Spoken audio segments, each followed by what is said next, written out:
தொடர்ந்து இந்நேரத்திற்கான தலைப்புச் செய்திகளை பார்க்கலாம். டிஎன்பிஎஸ்சி மூலம் மின்சாரத்துறைக்கு தேர்வு செய்யப்பட்ட 383 பேருக்கு பணி நியமன ஆணைகளை வழங்கினார் முதலமைச்சர் விஜய். சென்னை கலைவாணர் அரங்கத்தில் நடைபெற்ற விழாவில் மேடையிலிருந்து இறங்கி சென்று கர்ப்பிணிக்கு பணி ஆணை வழங்கிய முதல்வர் விஜய்.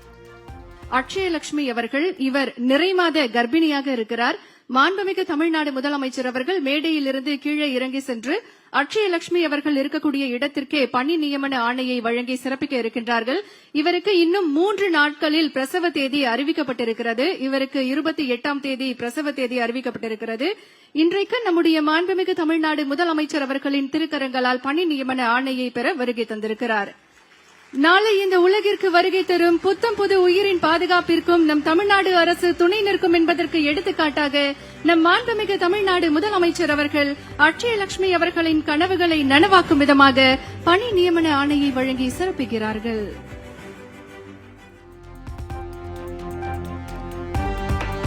சென்னை கலைவாணர் அரங்கில் நடைபெற்ற விழாவில் பணி நியமன ஆணைகளை வழங்கிய முதலமைச்சர் விஜய். மொத்தம் 401 பேருக்கு பணி நியமன ஆணைகளை வழங்கி குழு புகைப்படம் எடுத்துக்கொண்ட முதலமைச்சர். மின்சாரத்துறையில் 15,000 பணியிடங்களை நிரப்ப அரை மணி நேரத்தில் முதலமைச்சர் விஜய் ஒப்புதல். மின்சாரத்துறையில் 70,000 காலி பணியிடங்கள் உள்ளதாகவும் விரைவில் நிரப்பப்படும் எனவும் அமைச்சர் நிர்மல்குமார் திட்டவட்டம். இந்த துறைக்கு 70,000 மேல வேக்கன்ட் இருக்கு. சோ அதுல 15,000 இந்த வருடத்தில் ஃபில் பண்ண வேண்டிய கட்டாயத்தில் இருக்குன்னு சொன்னோம். உடனடியாக அரை மணி நேரத்தில் 15,000 பேரை ஃபில் பண்றதுக்கான அப்ரூவல் முத இந்த துறைக்கு இப்பொழுதுதான் கொடுக்கப்பட்டது.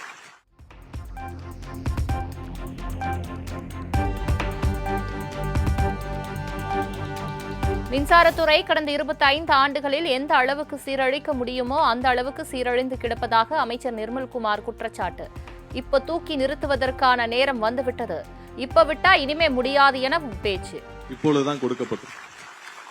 எவ்வளவு இந்த துறை மின்சாரத்துறை சீரழிக்க முடியுமோ அவ்வளவு அளவுக்கு கடந்த 25 வருஷத்துக்கு மேல சீரழிந்து கிடைக்கும் இந்த துறையை இப்ப தூக்கி நிமித்துறதுக்கான நேரம் வந்துவிட்டது. ஏன்னா இப்ப விட்டோம்னா இந்த துறை இதுக்கப்புறம் சீரமைக்கவே முடியாது. திருச்செந்தூர் முருகன் கோவிலில் சிறப்பு தரிசன டிக்கெட் விலை உயர்த்தப்பட்டதாக வெளியான தகவலுக்கு அமைச்சர் ரமேஷ் மறுப்பு. டிக்கெட் விலையை உயர்த்துவது குறித்து பக்தர்களிடம் கருத்துகள் மட்டுமே கேட்டதாக விளக்கம். கட்டணம் உயர்த்தவே இல்லையே, கட்டணத்தெல்லாம் உயர்த்தவில்லை. அங்கே எந்த கட்டணத்தையும் உயர்த்தலை. அங்கே 20க்கும் மேற்பட்ட சேவைகள் இருக்குது. அந்த 20க்கும் மேற்பட்ட சேவைகள் அதே கட்டணத்தில் நீடிக்குது. நிர்வாக ரீதியாக சில முறைகேடுகள் அங்கே இருந்தது நமக்கு தெரிய வந்துச்சு. அதற்காக இப்படி ஒரு கட்டண உயர்வை ஏற்கனவே அதிகாரிகள் பரிசீலித்து வச்சுருந்து அதற்கான பொதுமக்களுடைய கருத்து கேட்பு, புரியுதுங்களா, பொதுமக்களிடையே கருத்து கேட்கக்கூடிய அந்த கருத்தை தான் கேட்டுருக்காங்களே தவிர்த்து விலையெல்லாம் உயர்த்தலை. நிறைய இடங்களில் விலை உயர்த்தப்பட்டுச்சுன்ற தவறான தகவல் பரப்பப்பட்டிருக்குது. பொதுமக்கள்கிட்ட கருத்து தான் கேட்டுக்கிறாங்க. பொதுமக்கள் கருத்தில் இந்த உயர்த்த வேண்டாம்னு சொன்னாங்கன்னா நாங்கள் உயர்த்த போகிறது கிடையாது. பொதுமக்களுடைய கருத்தை தாண்டி இந்த அரசாங்கம் எந்த விதமான முடிவையும் எடுக்காது. பொதுமக்கள் என்ன சொல்கிறாங்களோ அதன்படி தான் இந்த அரசாங்கம் நடக்கும்.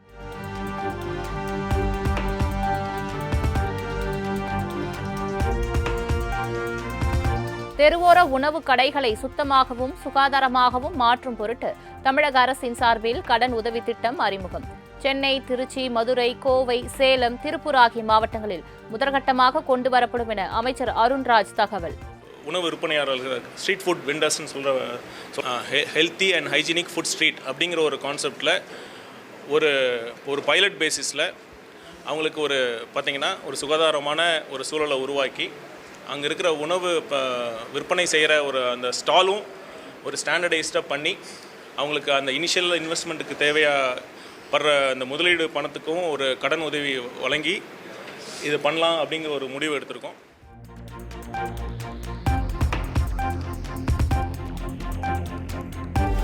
சென்னை மாநகராட்சி கூட்டத்தில் முதலமைச்சர் விஜய்க்கு காங்கிரஸ் கவுன்சிலர்கள் வாழ்த்து தெரிவித்ததால் திமுக கவுன்சிலர்கள் வாக்குவாதம். காங்கிரஸ் கவுன்சிலருக்கு எதிராக திமுகவினர் கூச்சலிட்டதால் இரு தரப்பினர் வார்த்தை மோதல்.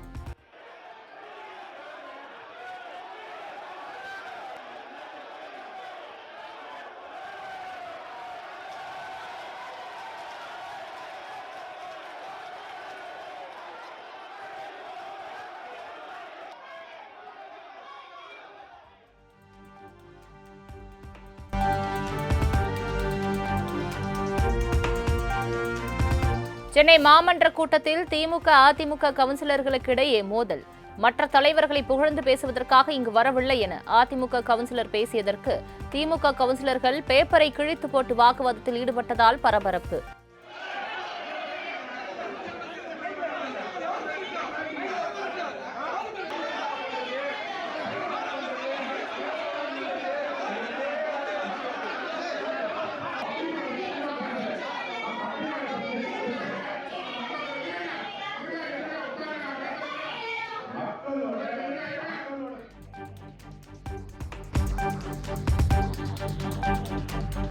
தாவேகாவுக்கு வாக்களித்த மக்கள் ஏன் வாக்களித்தோம் என வருத்தப்படுவதாக சென்னை மாநகராட்சி மேயர் பிரியா விமர்சனம்.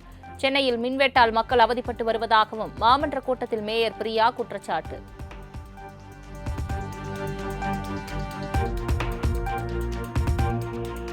மறைந்த கவியரசு கண்ணதாசனின் பிறந்தநாள் விழா இன்று கொண்டாட்டம். சென்னை தியாகராய நகரில் கண்ணதாசன் உருவ புகைப்படத்திற்கு அமைச்சர்கள் என் ஆனந்த், மரிய வில்சன், சபாநாயகர் ஜேசிடி பிரபாகர் ஆகியோர் மலர் தூவி மரியாதை.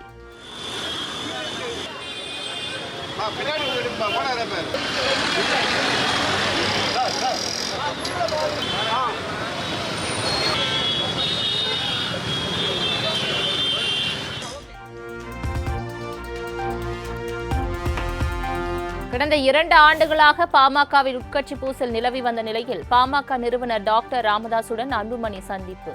தைலாபுரத்திற்கு சென்ற அன்புமணி, சௌமியா ஆகியோருக்கு ஆரத்தி எடுத்து வரவேற்பு.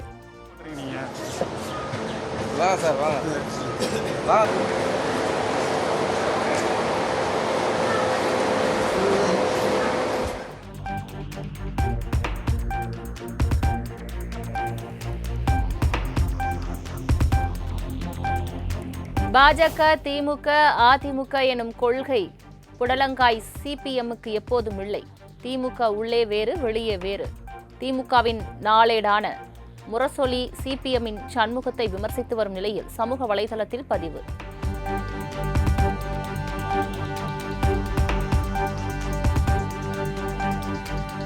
என்எல்சியின் 3% பங்குகளை விற்பனை செய்யும் முடிவை திரும்ப பெற வேண்டும்.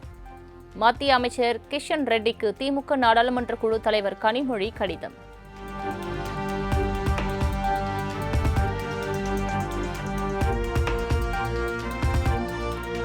இந்தியாவின் முன்னணி வாகன நிறுவனமான பஜாஜ் ஆட்டோ தனது எலக்ட்ரிக் வாகன உற்பத்தியை விரிவுபடுத்த தமிழகத்தில் திட்டம். தமிழ்நாடு மற்றும் தெலுங்கானா மாநிலங்கள் பஜாஜ் ஆட்டோவின் புதிய ஈவி தொழிற்சாலையை ஈர்க்க முயற்சி செய்வதாக அமைச்சர் கீர்த்தனா தகவல்.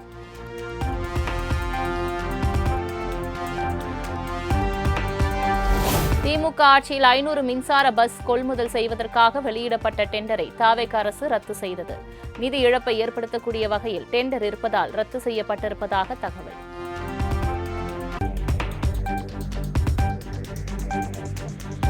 புதிய பேருந்து தொடக்க விழாவுக்காக சென்னைக்கு 300 பேருந்துகள் கொண்டுவரப்பட்ட நிலையில் விழா எப்போது என்றே தெரியாததால் பேருந்து ஊழியர்கள் அவதி.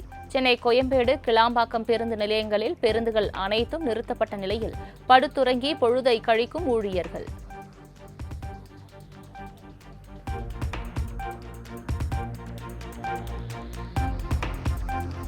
அஸ்வத் மாரிமுத்து இயக்கத்தில் நடிகர் ரஜினிகாந்த் நடிக்கும் புதிய படத்தின் பெயர் தர்மன் என சூட்டப்பட்டது.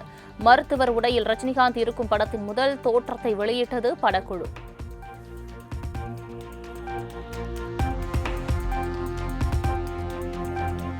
நம்மை பிடிக்காதவர்களுக்கு நாம் எது செய்தாலும் பிடிக்காது, பிடித்தவர்களுக்கு என்ன செய்தாலும் பிடிக்கும் என நினைப்பது முட்டாள்தனம். பேச வேண்டும் என அழைத்தாலேயே பயமாக உள்ளது. நான் பேசினாலேயே பிரச்சனைதான் என நடிகர் ரஜினிகாந்த் பேச்சு. அதுக்கப்புறம் ஒரு வாட்டி லாஸ்ட்டு வரும்போது இந்த பேச அழைக்கிறோம் சொன்னாலே ஒரு தயக்கமாக இருக்குது. ஏன்னா நான் பேசினாலே ப்ராப்ளம். ஒன்று எனக்கு ப்ராப்ளமும் மற்றவங்களுக்கும் ப்ராப்ளம்.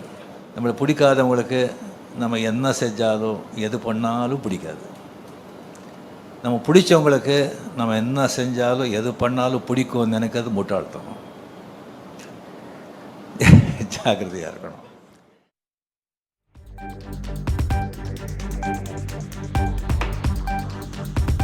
நாங்கள் இருவரும் மீண்டும் ஒரே படத்தில் இணைய வேண்டும் என்கிற எண்ணம் இப்போதல்ல, 40 வருடங்களுக்கு முன்பே திட்டமிட்டதாக தர்மன் பட விழாவில் கமலஹாசன் பேச்சு. நல்ல கதையை தேடி இது நாள் வரை காத்திருந்த நிலையில் தற்போது இணைந்திருப்பதாக நிகழ்ச்சி. அப்போ நாங்கள் எடுத்த முடிவு என்னன்னா, நம்ம 2 பேரும் ஒரு படம் பண்ணோம். ஒன்று அதை நீங்கள் ப்ரொடியூஸ் பண்ணோம், இல்லை நான் ப்ரொடியூஸ் பண்ணோம். ஆமாம், அதுக்கு நல்ல கதை. அந்த ஃப்ளைட்லேயே பேசிக்கிட்டு போனோம், உங்களுக்கு ஞாபகம் இருக்குன்னு நினைக்கிறேன். அப்படி பேசிக்கிட்டே இருந்தோம். 40 வருஷம் கடந்துருச்சு. கர்ப்பன் திரைப்படம் 5 ரூபாய் டாக்டரின் கதை அல்ல, இது குடும்ப கதையம்சம்.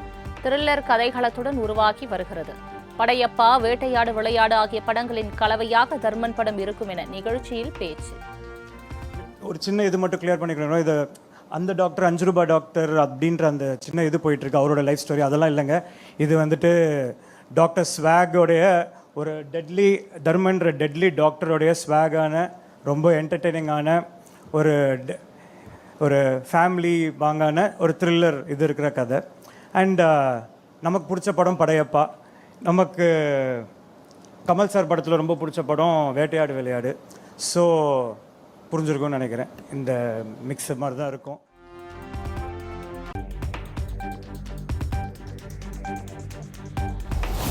நடிகர் ரவி மோகன் வீட்டில் 10 லட்சம் ரூபாய் மதிப்பிலான வைர நெக்லஸ், 3 லட்சம் ரொக்கம் திருட்டு என புகார். வீட்டில் பணிபுரியும் ஊழியர்கள் திருடியதாக நடிகர் ரவி மோகனின் மேலாளர் புகார்.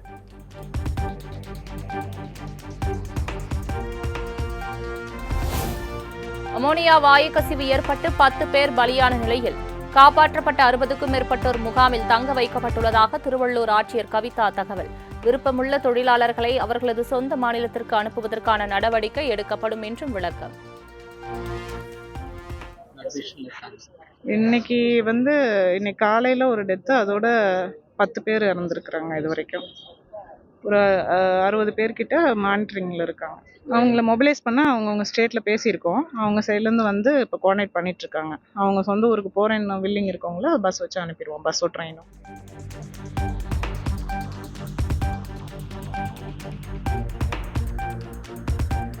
சிவகங்கை மாவட்டம் காரைக்குடி மாநகராட்சி கூட்டத்தில் நடிகை த்ரிஷா படத்தை வைக்க வேண்டும் என சுயேட்சை கவுன்சிலர் வாக்குவாதம்.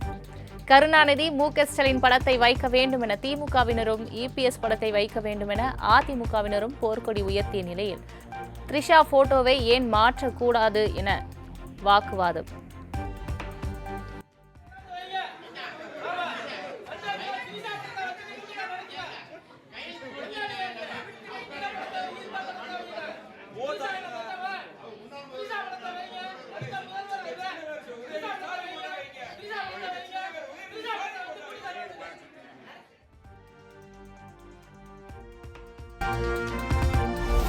தென்காசி மாவட்டம் குற்றாலம் பகுதிகளில் சாலைகளில் ஜாலியாக சுற்றித் திரியும் கரடிகளால் பொதுமக்கள் அச்சம். வனத்துறையினர் கூண்டு வைத்து பிடிக்குமாறு பொதுமக்கள், சுற்றுலா பயணிகள் கோரிக்கை. தூத்துக்குடி மாவட்டம் கோவில்பட்டி அருகே மின் கசிவு காரணமாக தீப்பெட்டி தொழிற்சாலையில் பயங்கர தீ விபத்து. 3 மணி நேரத்திற்கு மேலாக தீ கொழுந்துவிட்டு எரிந்த நிலையில் 1 கோடி ரூபாய்க்கும் மேலான பொருட்கள் எரிந்து சேதம்.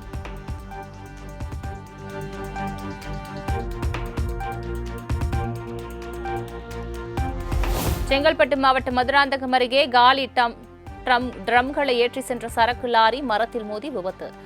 லாரி சுக்குநூறாக நொறுங்கிய நிலையில் ஓட்டுநர் சம்பவ இடத்திலேயே பரிதாபமாக உயிரிழப்பு.